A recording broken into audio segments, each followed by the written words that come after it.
Bonjour à tous et bienvenue sur ma chaîne. On se retrouve aujourd'hui pour une nouvelle routine concernant le tour que je vous ai proposé juste avant, impossible localisation, avec la technique du spread angle de Harry Loren.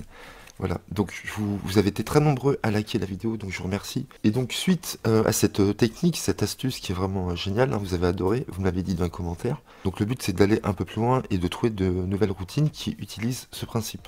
Et donc il y a une routine qui m'a été proposée par Jekin, que je remercie vraiment beaucoup. Donc voilà, c'est quelqu'un qui commande beaucoup mes vidéos et qui essaye de trouver de nouvelles routines à chaque fois. Et je le remercie parce qu'il trouve vraiment de très bonnes idées et ses commentaires sont vraiment extraordinaires. Voilà, je vous conseille d'aller voir ses commentaires qu'il me fait à chaque fois dans les vidéos et je trouve vraiment ses commentaires incroyables. Donc merci à toi de me proposer cette nouvelle routine qui est vraiment dingue. Donc on va utiliser le même principe, vous allez voir, mais on va aller beaucoup plus loin. Et là, on est vraiment dans un tour impromptu, incroyable.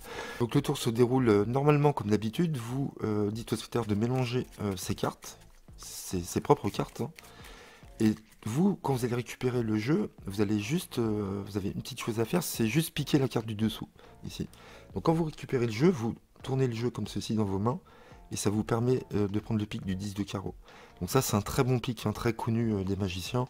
Donc c'est invisible pour le spectateur, puisque quand vous tournez votre jeu comme ça, il ne voit pas la carte ici, il n'y a que vous qui la voyez. Donc vous récupérez, vous tournez le jeu comme ça, et vous mettez votre jeu dans votre main. Vous avez le temps de piquer le 10 de carreau. Donc ça sera votre carte clé. Donc vous allez voir ce qui se passe, on va aller beaucoup plus loin que le tour précédemment. Donc là, vous allez lui demander de choisir une carte, donc c'est comme d'habitude, vous retournez, il choisit une carte au hasard. 5 de carreau, il vous dit stop quand il veut, il dépose sa carte ici, et comme je vous avais expliqué, vous faites, vous refermez, vous prenez un break, ici, et vous faites un ruban circulaire, si possible. Okay, et vous allez essayer de voir où est le 5 de carreau. Donc je pense qu'elle est ici. Ici, vous voyez. Donc là, c'est pas évident de le voir parce que, comme je vous ai dit, avec le ruban circulaire, c'est beaucoup plus dur. Hein. Là, j'ai eu du mal à la trouver, mais elle était bien là. Ok. Donc je vous remontre. Vous prenez votre break. Ici, vous faites un ruban circulaire. Ici, donc là, ça se voit beaucoup plus. Elle est ici. Ok. Parce que la carte, vous voyez, elle est un peu vers la gauche. Donc je sais que la carte du spectateur est ici. Et là, ce que vous allez faire 3 tas. Vous dites, on va diviser le jeu en 3 tas. Donc vous allez pousser la carte qui est juste après la carte sélectionnée, ici. Et vous allez faire un tas avec toutes ces cartes-là, en poussant et en égalisant. Là, vous pouvez couper où vous voulez. Peu importe, on s'en fiche. Et vous faites 3 tas. Ce qui fait que là, dans le premier tas, on a la carte clé. Et ici, sur le jeu, sur le tas du milieu, on a la carte du spectateur. Ensuite, vous lui dites de prendre le jeu à gauche, de le déposer sur le jeu du milieu. Donc là, il dépose, sans le savoir, la carte clé sur sa carte à lui. Et de prendre ce tas et de le déposer ici. Vous pouvez faire mélanger à la française à ce moment-là. Donc, il y a des risques, il y a très peu de chances que les cartes se séparent. Moi, je ne le ferai pas personnellement. Voilà, le jeu a été mélangé dès le départ. Ça suffit, mais vous pouvez à ce moment-là demander au spectateur de mélanger à la française. Voilà, il y a très peu de chances que les cartes se séparent, mais moi, je ne prends pas de risque, je ne le fais pas. Voilà, c'est à vous de voir. Là, vous donnez les cartes dans les mains du spectateur. Et vous lui dites, voilà, vous avez les cartes face cachée, donc vous êtes face à lui. Et vous lui dites, veuillez distribuer les cartes face visible une à une. Et ce que vous allez faire, vous allez attendre de voir votre carte clé. D'accord. Donc, vous laissez distribuer, vous dites, je vais essayer de retrouver votre carte.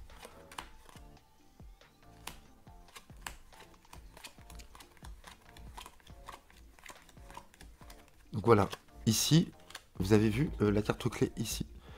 Vous savez que la prochaine carte qu'il va distribuer, ça sera la carte qu'il a sélectionnée. Ok. Donc ça, c'est déjà très fort.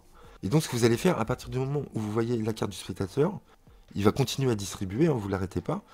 Mais à partir de là, vous allez compter 8 dans votre tête. 1, 2, 3, 4, 5, 6, 7 et 8. Et là, vous dites stop. Est-ce que vos cartes, vous l'avez vu passer ou pas? Là, il va vous dire oui. Et vous dites, ah, c'est bizarre, parce que moi, il me semble que je ne l'ai pas vu. Donc là, vous vous dites que vous avez du mal à la retrouver. Donc là, vous lui demandez de retourner ces cartes-là qu'il vient de distribuer et les cartes qu'il a en main de déposer par-dessus. Et vous allez voir, c'est un truc de fou. Comment on va retrouver la carte, c'est fabuleux. Là, à partir de ce moment-là, vous lui dites de prendre la première carte ici, de la déposer face visible. Et on va compter 10, 9, 8, 7 jusqu'à 1. Mais on va voir si à chaque fois qu'il distribue une carte, à chaque fois qu'il va dire 19, on va voir s'il y a une carte qui correspond au chiffre qu'il va dire. Par exemple, on va déposer la première, donc on fait 10.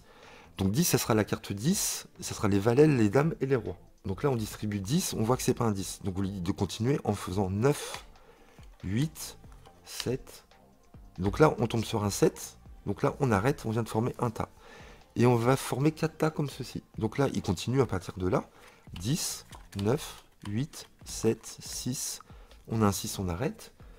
On continue. 10, 9, 8, 7, 6, 5, 4, 3, 2, 1. Là, s'il n'y a aucun match, vous prenez la suivante, vous la mettez face cachée. Et on continue pour faire le quatrième tas. 10, 9, 8, 7. Et là, on arrive sur un 7, c'est bon. Et là, vous allez voir, c'est incroyable, la méthode est fabuleuse. Vous demandez au spectateur, donc je connaissais ce système de distribution pour 2 tours, mais pas pour celui-ci. Hein. Donc là, vous demandez au spectateur, voilà, vous êtes arrêté là par hasard, hein, vous avez mélangé les jeux. Donc là, c'est fort. Et vous lui demandez d'additionner ces 3 cartes-là. 14 et 6, 20. Et bien là, croyez-le ou non, on va retrouver la carte du spectateur en 20e position. Et là, vous lui dites de compter 20. 1, 2, 3, 4, 5, 6, 7, 8, 9, 10. 11, 12, 13, 14, 15, 16, 17, 18, 19. Et là, la 20e, vous lui demandez sa carte, il va vous dire 5 de carreau. Et on tombe sur le 5 de carreau. Boum, ça fait mal. Franchement, très belle modification du tour que je vous avais proposé. Là, on a une routine vraiment complète, assez travaillée, très perturbante, très forte pour le spectateur. Le jeu a été mélangé, c'est son jeu.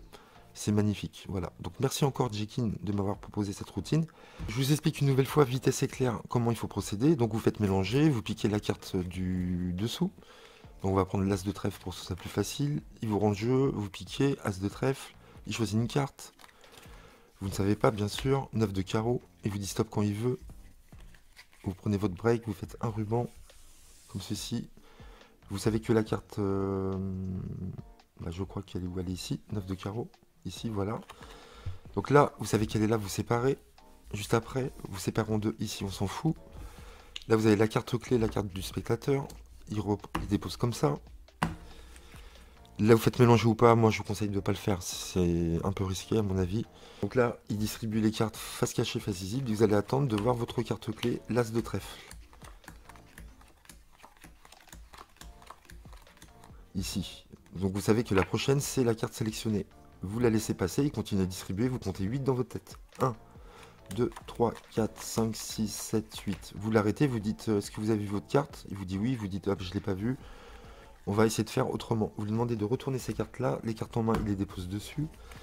Et vous lui dites, allez-y, distribuez la première carte, on va faire 10, 9, 8, 7, 6, 5, 4, 3, 2, 1. Et on va voir s'il y a une carte qui match par rapport à ce que vous dites. 10. Donc le 10, c'est valet, dame, roi et le 10. N'oubliez pas de dire ça au spectateur. Donc là, 10, on a un 2, c'est pas bon. 9, on n'a pas de 9. 8, on n'a pas de 8. 7, 6, 5, 4, 3, 2, 1. On n'a rien. On prend une carte, on recouvre. On va faire 4 tas comme ceci. Vous dites ça au spectateur. Donc il continue. 10. Donc là, c'est parfait. On arrête. Il prend la prochaine. 10, ça ne matche pas. 9, ça ne matche pas. 8, 7, c'est bon, ça match. On a 3 tas. Il nous manque un tas. 10, 9, 8, 7, 6, 5, 4, 3, 2, 1. On n'a rien. Donc là, on vient de constituer 4 tas et on n'a que 2 cartes face visible. On compte, vous demandez au spectateur de faire le total, 10 et 7, 17, et vous lui dites, vous ne croirez pas si à la 17e position, il y a votre carte. 1, 2, 3, 4, 5, 6, 7, 8, 9, 10, 11, 12, 13, 14, 15, 16, 17, 9 de carreau. Voilà, c'est magnifique, voilà.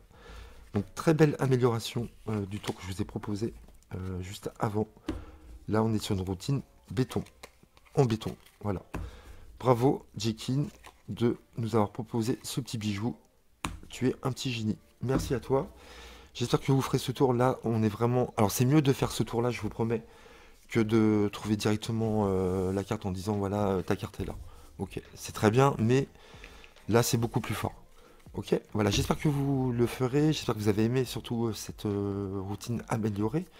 Voilà, si je trouve d'autres petits trucs utilisant l'angle spread, comme ça, de Harry Loren, et ben, je vous proposerai la routine, si j'en trouve une qui est intéressante, ou si vous en avez aussi, n'hésitez pas à me les proposer.